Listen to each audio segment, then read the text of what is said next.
Don't all rush to the front. It's the learning together time. We're all children here. Hopefully, okay.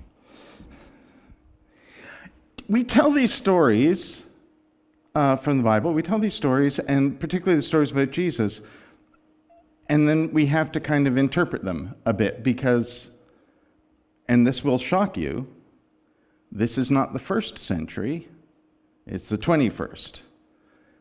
And Jesus tells stories, like the parables, for instance, or he uses metaphors, right? He compares things, like he says something's like this or it's like that, right? So he tells a story, a parable, where we kind of have to think, okay, so Jesus is telling that story a long time ago. What does that mean when he says this? What does it mean when Jesus compares himself to bread, for example, as well, right? Or a vine? What does it mean when he says it's like that? Sometimes it's not like that at all.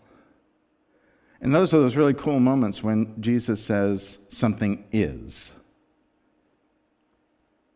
And there's one in particular that's my favorite because it's one that doesn't require interpretation, really, because it's as real now as it was 2,000 years ago. This is salt. I was going to dramatically dump it all over the floor, but then I thought somebody's got to vacuum that up. So this is salt, and there is light. Jeez. Okay. Good one. Okay. That is the power of light. Okay. Thank you. That's enough light now. Okay. Yes.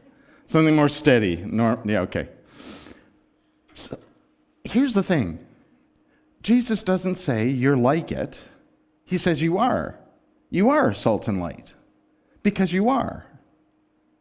There's no comparison thing there. 0.4% of your body is salt, if it's in balance. And it better be because it's important. Right? It's important. Salt also is of the earth. So are you. And you are light.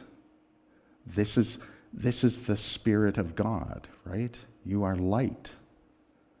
You are light to others. You are light to yourself. You are light. Literally. There's no, it's like this, you are that. So what are you going to do with that? Are you going to flavor your lunch? Are you going to put a light on so that you can see better?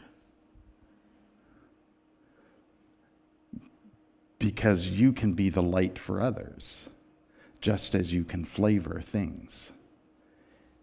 You can flavor the world around you. That's what's so cool about this one, is that you are these things. Oh, by the way, when Jesus says that is particularly important too. Because he says it and just FYI, you might want to get comfortable because I'm going to model today's message on the Sermon on the Mount, so we could be here for 3 to 6 hours. He says it right after he begins that whole thing by saying, you are blessed. And then he says a bunch of ways that you're blessed. He doesn't say you're blessed if you're like this. He says you are. Jesus begins his most important teaching by saying you are blessed and you are salt and light. What are you going to do with that? Well, here's some ideas, and off he goes. The thing is, you are those things, and you can flavor the world around you.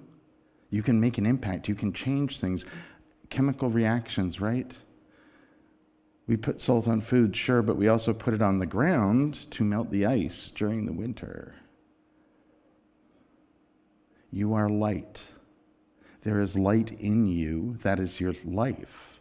that you can also share with others. You can illuminate things and show people the way. So, which way are you going to show them? How are you going to flavor their lives? Well, that's why we gather here and we tell the stories of Jesus and we tell the stories that are in the Bible. Is so that hopefully we can think about it for ourselves and figure out how we're going to do that. So think about that.